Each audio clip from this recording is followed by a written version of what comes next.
The B.S. Report is a free-flowing conversation that occasionally touches on mature subjects. First of all, This is the B.S. Report with Bill Simmons. it might be cool, I don't know. And if it's not, I don't care. The B.S. Report with Bill Simmons. Bill Simmons works for ESPN. He's also named the sports guy, and he writes a comical sports column. He must be a popular dude. The B.S. Report. It's got a real dirty sound, like a rusty steak knife cutting through a well-aged steak. Now. Here's Bill Simmons.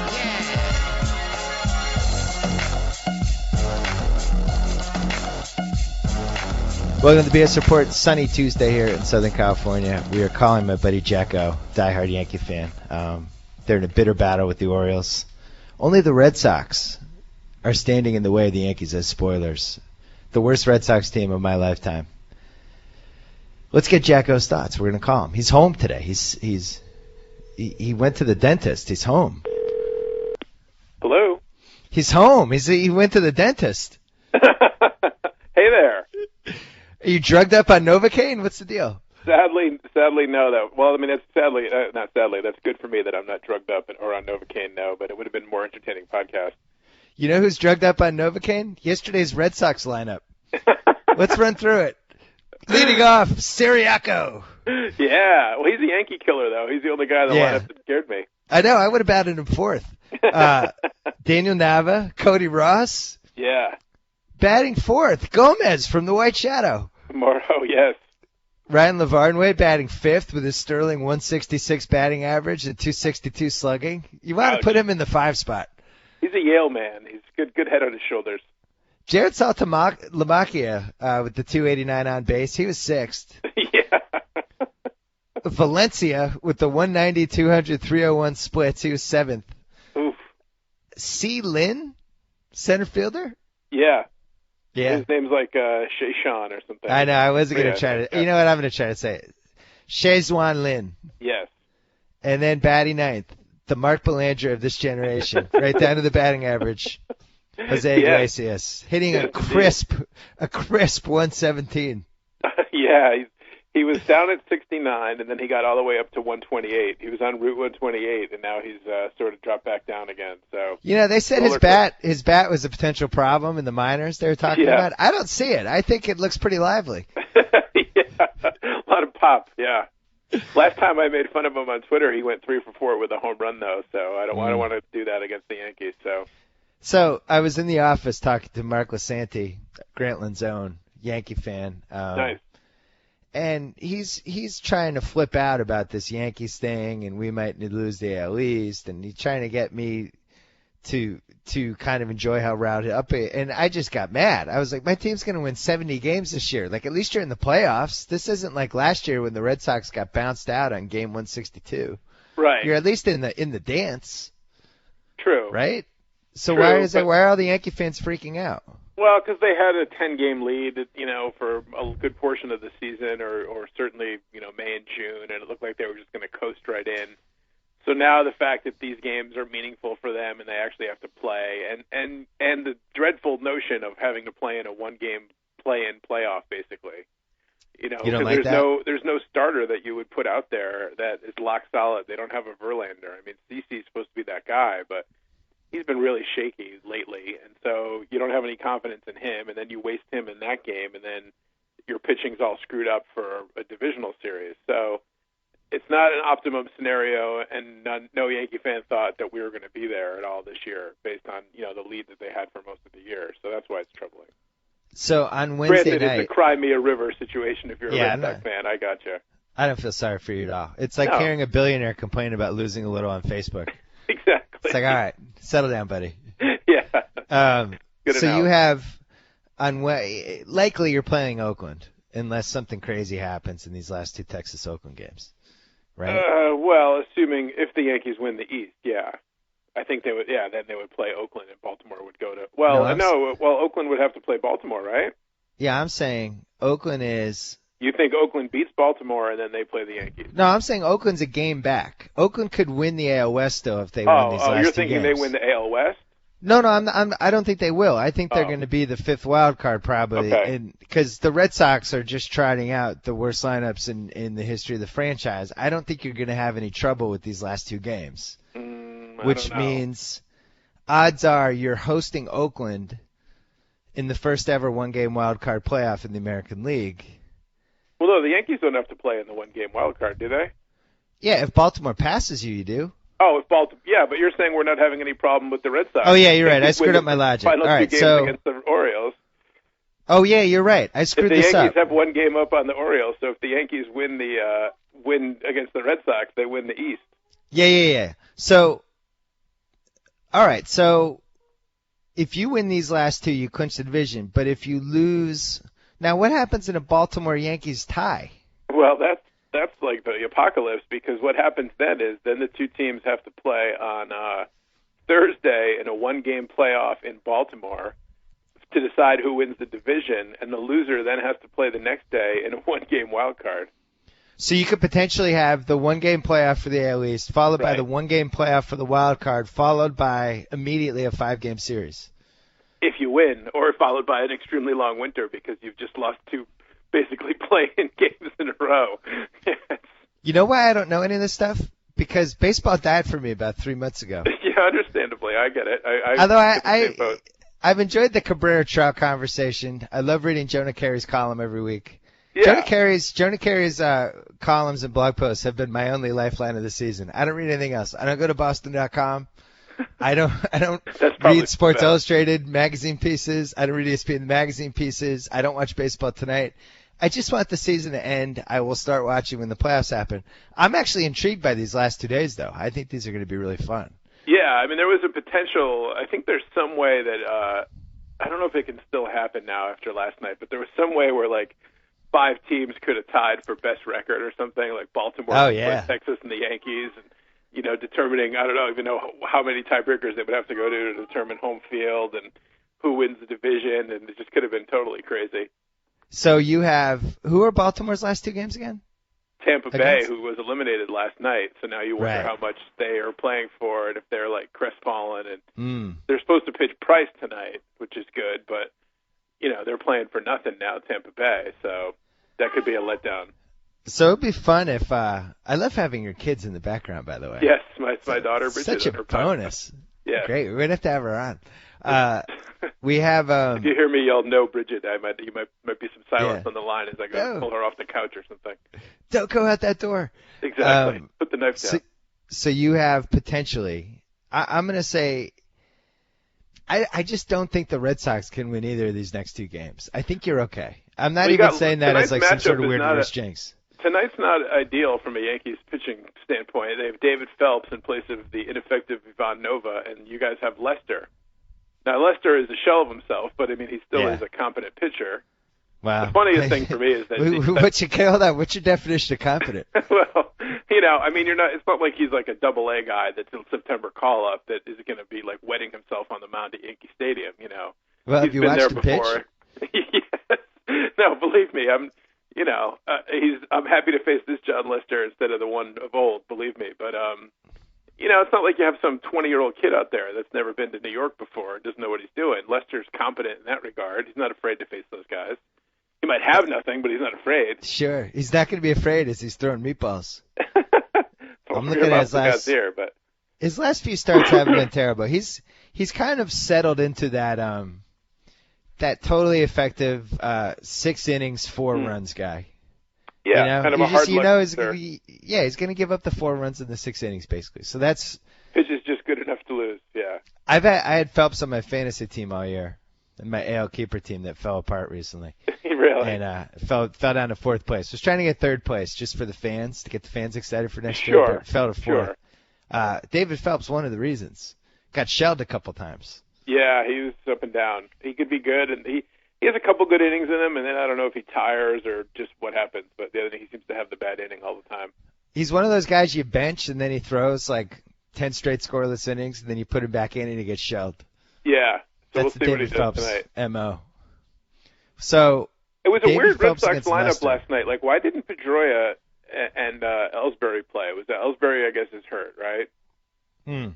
And no Pedroia. Like, if I was a Baltimore fan, I'd have been outraged. Bobby V, like, hooking up his friends Michael K. and people in New York, having grown up in Stamford, he just threw nobody out there. They did some research with Ellsbury. They had thought he had clinched the worst contract extension run of all time. And it turned out he had, so they're just going to rest him the last 2 games. If he needed to go 0 for 8 in the last 2 games, they might have brought him back. Scott Morris called Bobby V. It was like, please just sit him out. He's costing me money right now.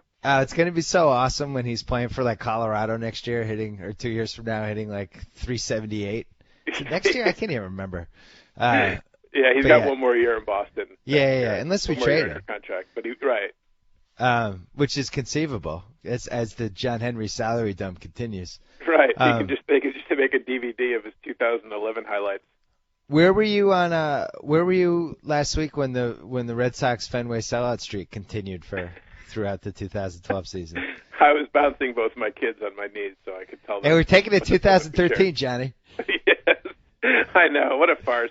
Look out, who's next? I watched some of it the other day, and there's like even they're pathetic. I mean, literally, like one of the saddest things I've ever seen is when they put together this impromptu 8-year anniversary of the 2004 champions, and they brought out the duck boats, and there was like 50 people in the stands. I'm like, oh my god, it's just an embarrassment. I feel like, is it possible Larry Lucchino's had like a head injury?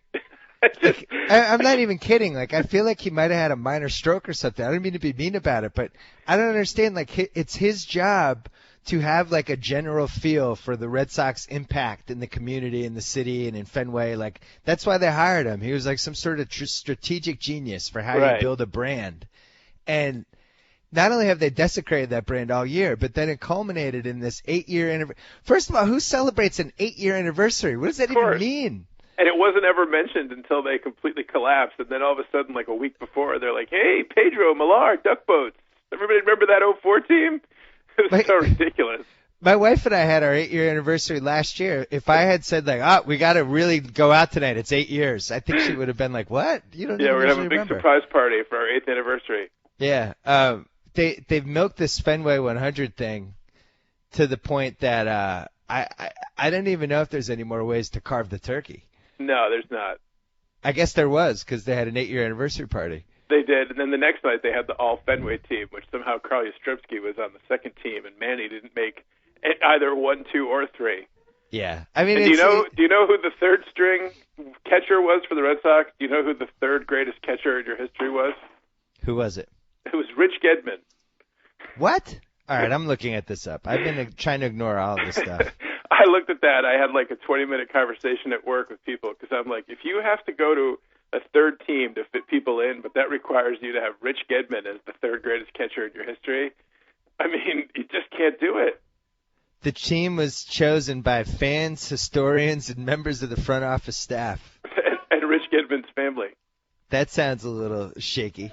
Yes. Is this online? Probably. It was on Boston.com last week whenever they had it. Was Francona? Where was Francona? Was Francona he was the manager? First team manager, yeah. Oh, so they didn't try to ruin that at least. No, but you know what they did that was so ridiculous? For the first team, they had a pinch runner and a pinch hitter.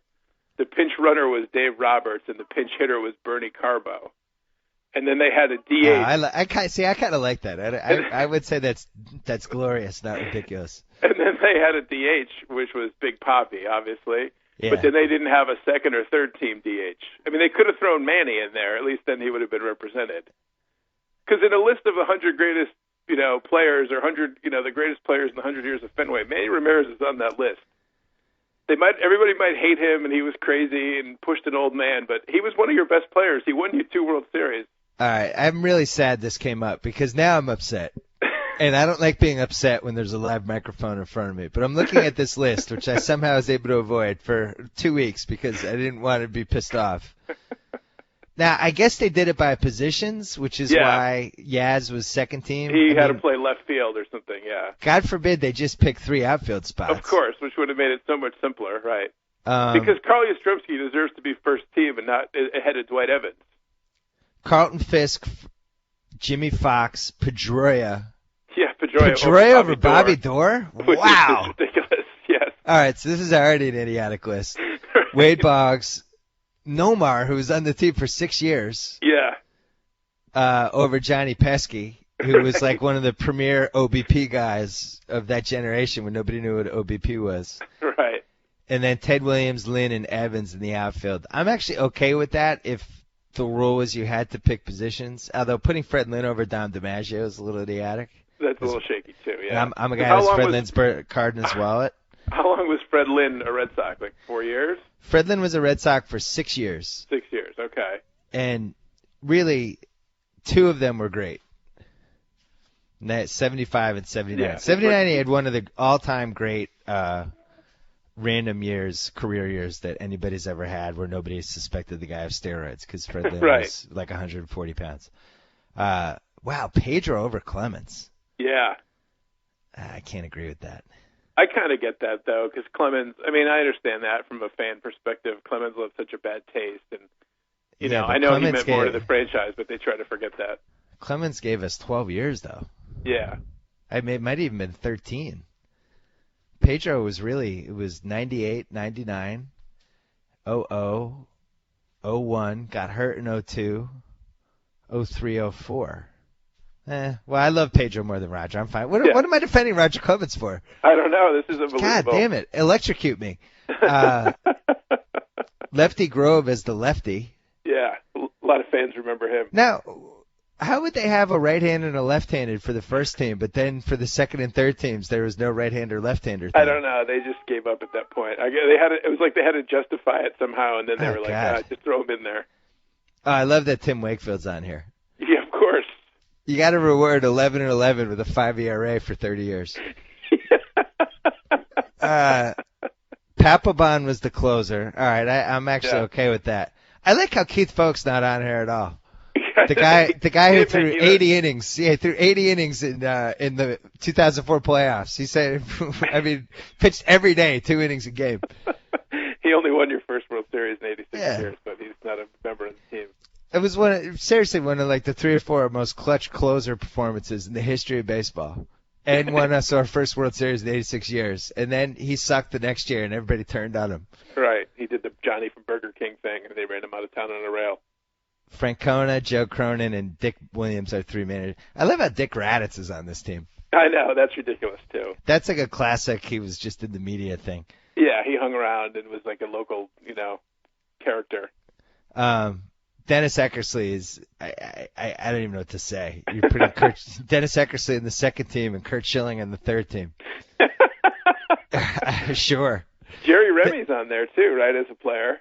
I think Dennis Eckersley had one legitimately good year for the Red Sox, 1979 or 78, when he won the 20 games, and then it just was a steady decline into an ERA of 5. Right. Yeah, Remy made the third team. Yeah. Along with Rich Gedman, Worcester's own. Boy, I'm glad I didn't see this, and I'm going to really try hard not to write anything about it. The fact that Manny isn't on this almost invalidates the list. How about they have Reggie Smith on there, right, and not Manny Ramirez?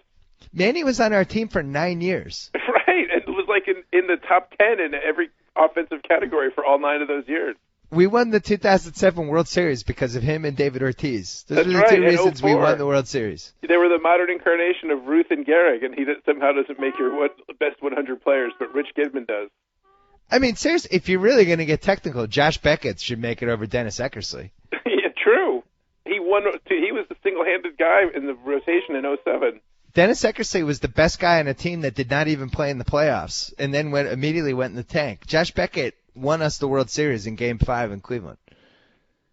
I'm really outraged. Johnny, why'd you bring this up? I'm excited. Maybe this is the answer to my question as to what to send you after our 10-game bet. I'm going to have that list written up in calligraphy framed. Yeah, we got to talk about that. In case you haven't heard us discuss this in the podcast, hold on, I'm looking at Eckersley. Oh, he had 2 good years. I forgot. He was good in 79. The 3 ERA in 78-79. And then it just went downhill, Johnny. Yeah. It wasn't good. The last 2 years, 3.73 ERA in 82. Not terrible.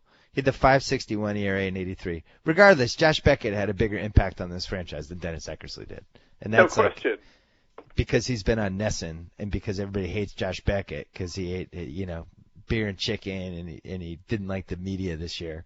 Maybe Beckett can come back as an analyst in 10 years, and then when there's a 125th year team, he can make that one. I don't think Josh Beckett will ever come back to Massachusetts unless he's at gunpoint. No, I wouldn't think so. We were just doing a segue. What was the segue? Oh, the thing you... Yeah, so we made a bet before the year. The Red Sox had to finish within, I forget, 10 games. However many it wasn't nearly close enough. 23, yeah. And now, this winter, I have to display something in my living room of your choosing. Yes. Which is, we've been getting a lot of emails about this. I mentioned it in a mailbag. I mean, you can really pick anything as long as it's not 100% pornographic. No, of course not. You have young children. I wouldn't do that. Well, if the roles were reversed, I would consider doing it. I was thinking if it was you, I think I would have done a framed poster of Al Pacino's Cruising. Nice. I think that would have really confused anyone who came into your house. Yeah, exactly. Like you're making some sort of statement. Yeah. My wife's extended family comes over. Hey, I love the house. What's with that poster in the living room? I looked up Cruising. It was a controversial movie about a gay S&M murder in 1980 that caused a lot of protests. Why is that in your house? Well, it would look good next to my Scarface poster I have in my living room. So it would have been nice bookends, yeah. So have you narrowed it down to maybe a top 4 or top 5 that you're thinking about? I have some thoughts, and what I was thinking about doing is I was thinking about trying to find some things and putting them on Twitter and maybe letting people on Twitter vote, or maybe have people on Twitter send me some suggestions. So I was thinking you can maybe like the Core 4, poster, or that would hurt. If I could ever find a poster. I've been looking for John Lackey posters, like Lackey and Beckett. They were in some music video where they were singing "I Like Beer" or something. Like if there was any stills from that, I could get blown up into a poster. That would be pretty good. So JackO's Twitter account is JackO2323. Yes, I welcome your suggestions. If you have any suggestions, this is pretty funny.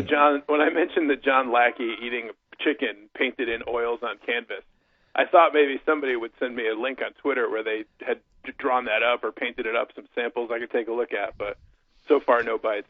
It'd be a smart move by somebody if there's some aspiring young struggling painter. artist. Yeah, right. Hey man, you get a nice forum here.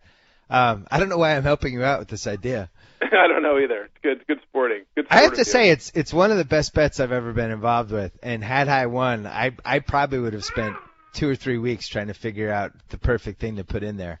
I didn't want to ever do it too early. I didn't want to get overconfident, but I mean, I've been bouncing some things around and thinking of some things, looking in different directions. So I have been brainstorming it, let's say. I blame myself because before the total Red Sox collapse, I was thinking I was going to commission an artist to paint a picture of Mariano Rivera crumpled on the warning track at Kansas City. And you just would have had to look at that all winter. Can you imagine? Oh my God. What would be worse than that? I don't know. That was bad. I have to be honest. The worst thing you could probably do for me is a painting of the 3 owners. With some sort of holding some sort of longest Fenway streak with empty seats behind them would probably be the worst thing I could put in my house. They're so tone deaf. I was reading the Boston Globe earlier, and they have some guy. His name is Kennedy, who's like some vice president. Sam Kennedy. Yes, and he was on the radio, not in Boston, but like in New Hampshire, and they asked him about the sellout streak, and he's like, "Oh, all I ever hear from the fans is the pride they take in the sellout streak. It's something they really, really wear with a badge of honor." I mean, really? Does he ever read anything about the Red Sox? No. There's not one person who wears that's beyond tone deaf.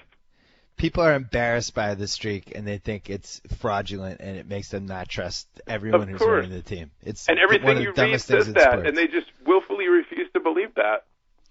It's almost like I don't even know what the right comparison is. It's like you have somebody who thinks one reality, and then you have everybody else who, by the way, are their customers who are operating under a different reality. And the realities are they have nothing in common. It's like 2 different worlds. I know. Everyone who is a customer of this team thinks the sellout streak is a complete embarrassment and they make fun of it constantly. Of course it's idiotic. It's the dumbest thing ever. The seats are empty. There's no streak. And it takes about 14 seconds of Googling to determine that. You can read 8 million comments on any Boston website of people saying the streak is ridiculous, it's so ridiculous, columnists, fans, whoever.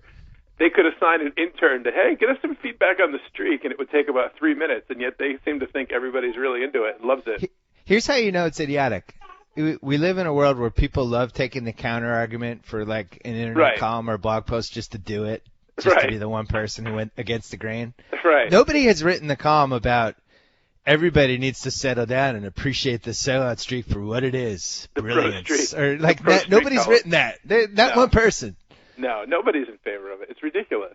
And this year was a perfect time for them to end the madness because the team was bad and just be like, well, we had a good long run, but now we're rebuilding. Totally understandable, and hope to get you back again and start another streak. I really think that there's something happened to Larry Lucchino. Maybe he's been replaced. It's possible he's been replaced, like in the movie Dave. Like the Yankees replaced him with a lookalike. Their first couple of years, everything came up gold that they touched, so they probably got some hubris, and they really think that whatever they do, like it's automatically going to come up roses.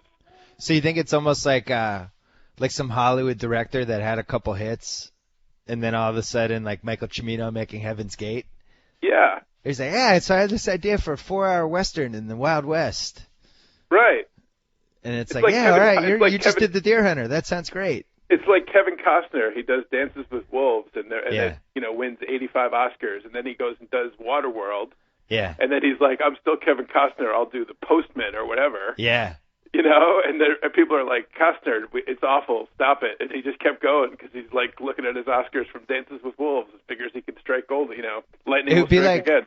It would be like if ESPN was doing really well and then released ESPN the Phone. Oh, too soon.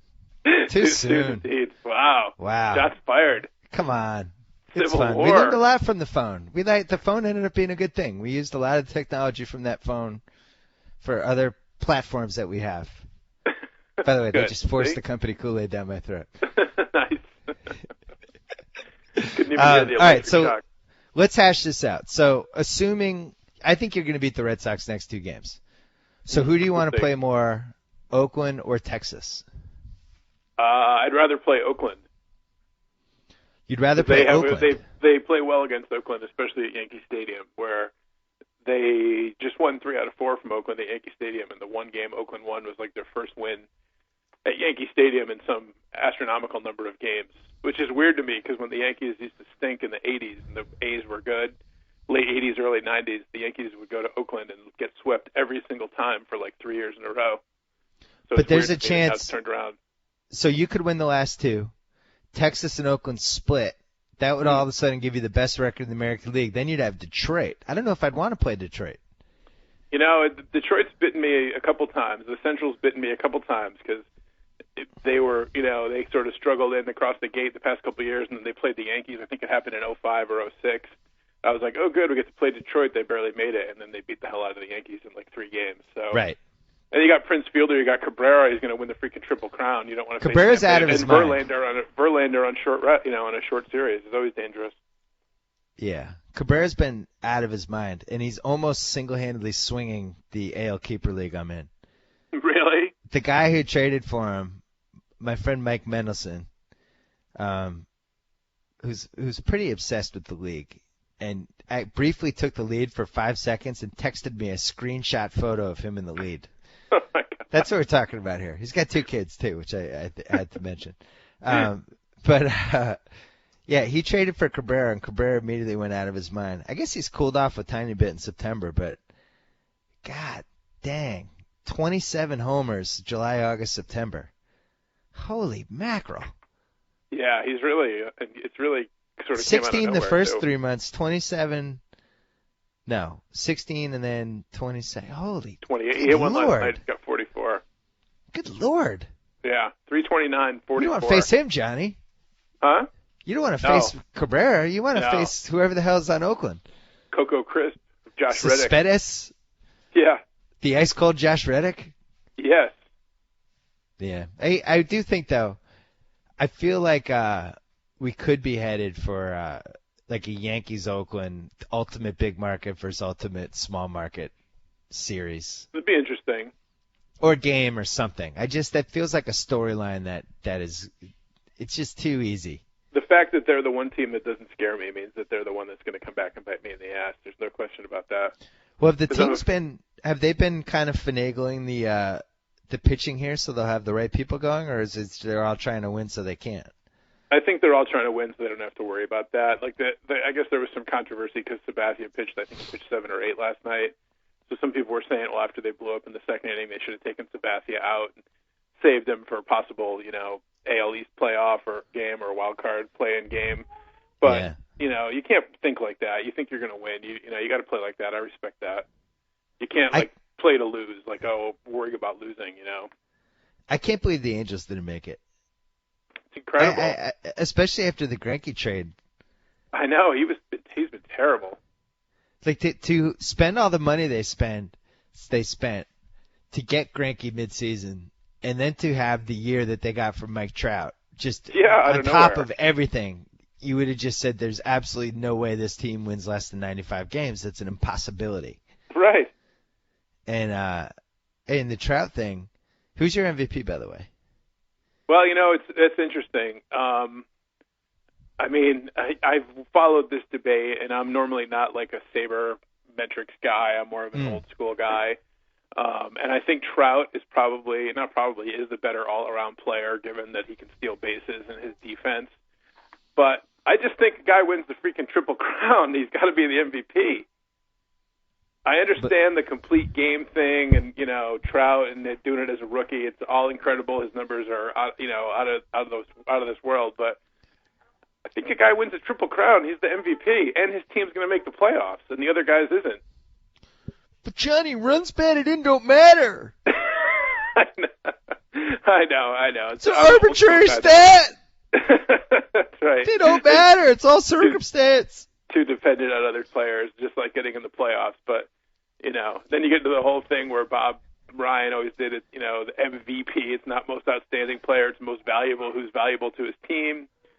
And you could say, well, Trout, they have Pujols and they have Trumbo, but I guess you could say the same thing for Cabrera because of fielder. But he's put that team on his back really this month. I think I would vote Cabrera. You know what, Johnny?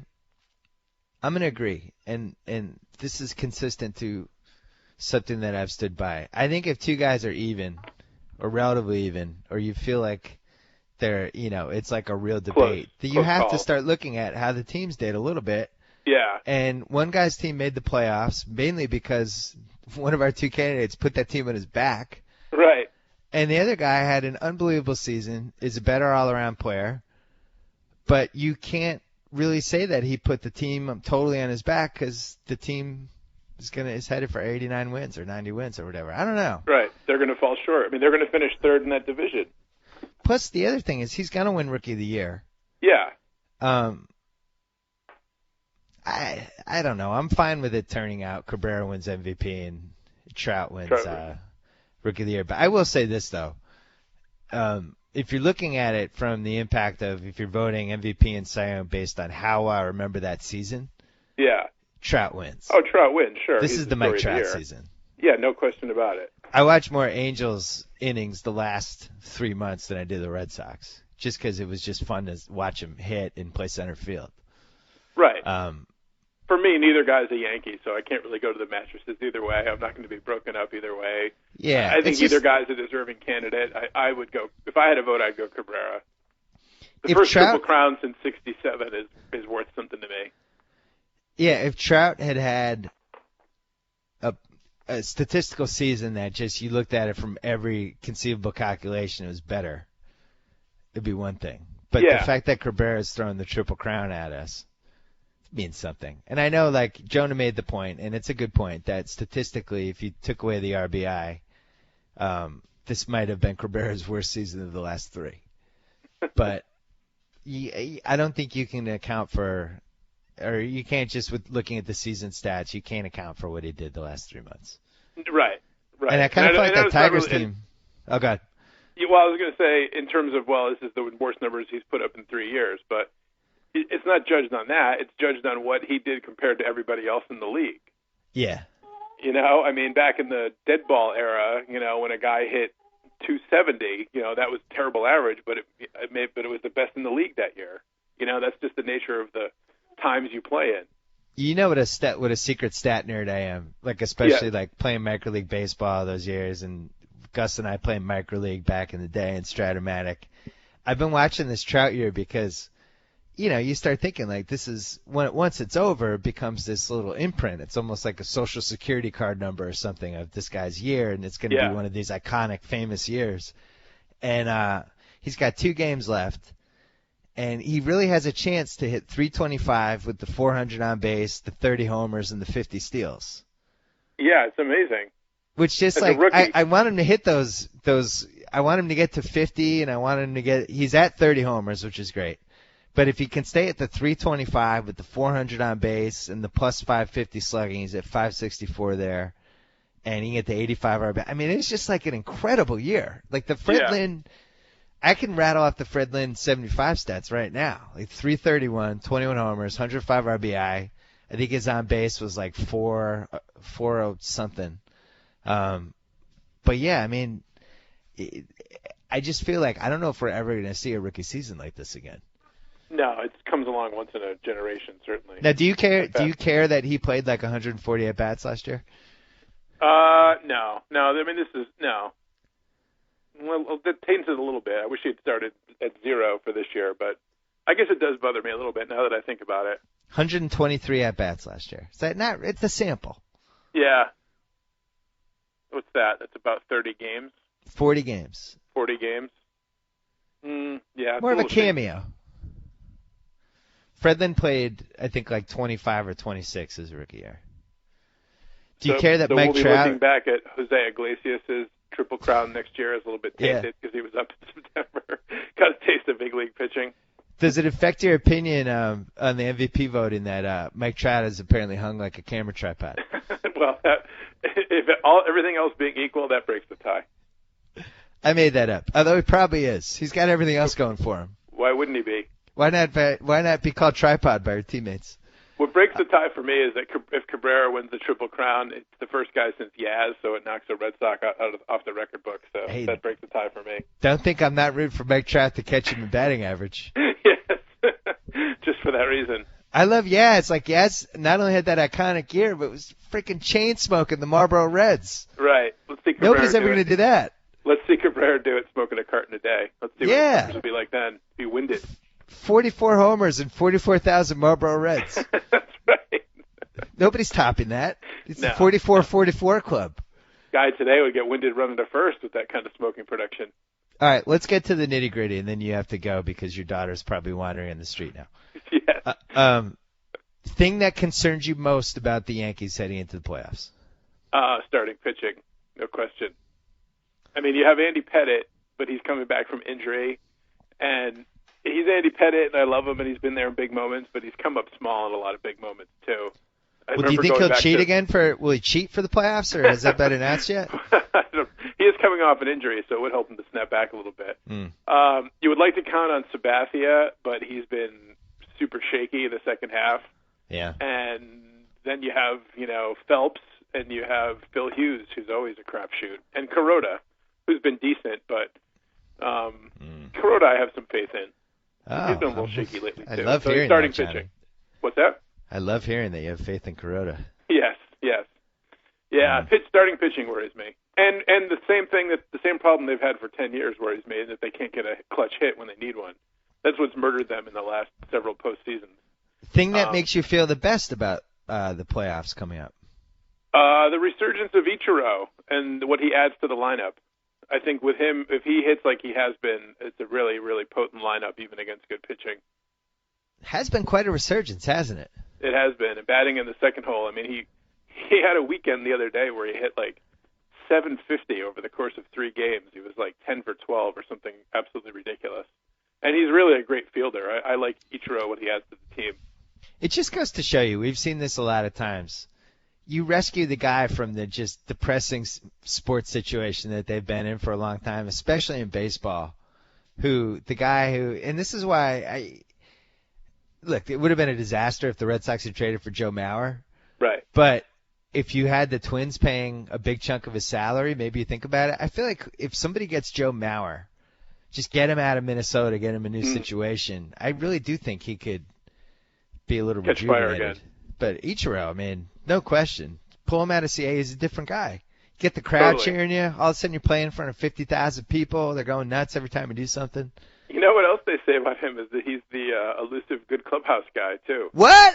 Like, players seem to like him. You would think, like, Ichiro would, like, in interviews and stuff, he seems kind of stoic, but yeah, now he's gotten the good clubhouse guy label. Like, team loves him.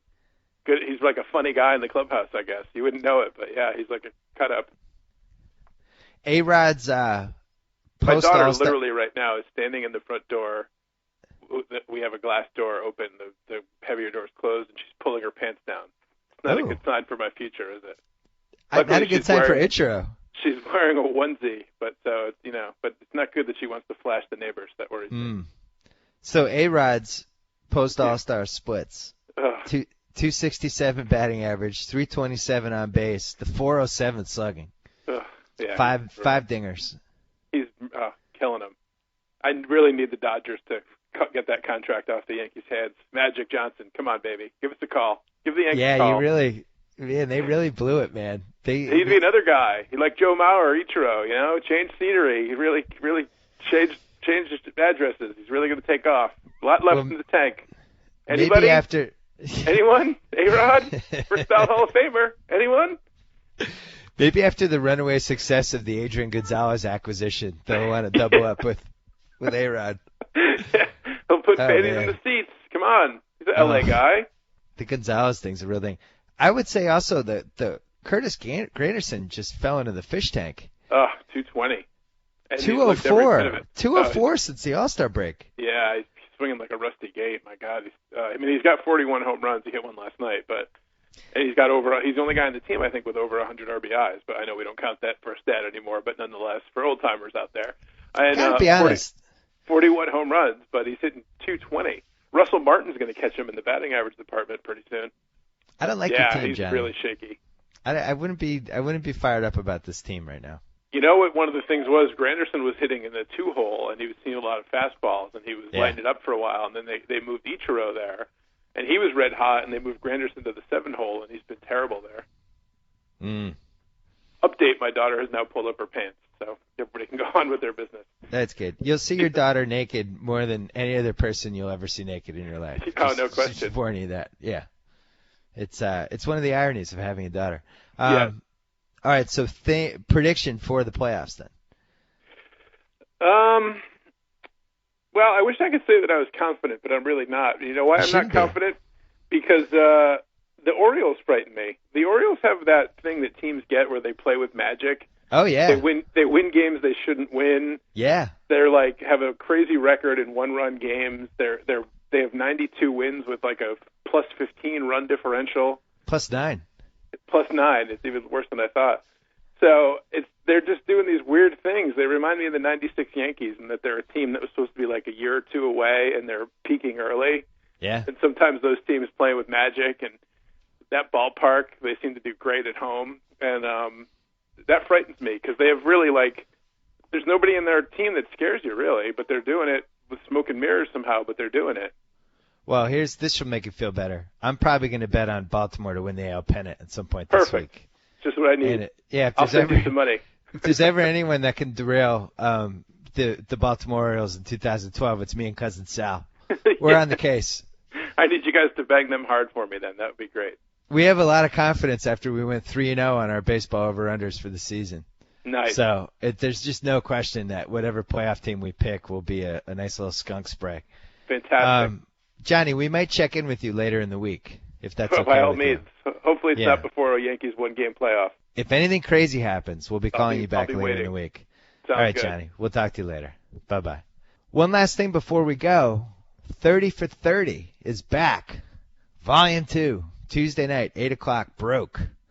The first of 30 documentaries, sports films, that we will be premiering over the next 2+ years. Very excited about this one. It's 90 minutes. Make sure you set your DVRs. Make sure that you watch all of them. Go on Twitter. Talk about it. Send us emails. Tell us what you think we're doing right and we're doing wrong. The whole thing. Couldn't be happier to have it back, and thanks to everybody who pushed the company to bring it back, because there was a time when we didn't even know if it was coming back, and the reason it came back was because the viewers wanted it to come back. So thank you. We will talk to you later in the week in the BS Report. So I get to sign off. Whoa! Thank you for downloading the BS Report with Bill Simmons. Too much fun. Check out more podcasts at the iTunes Music Store or at PodCenter at ESPNRadio.com. Peace out.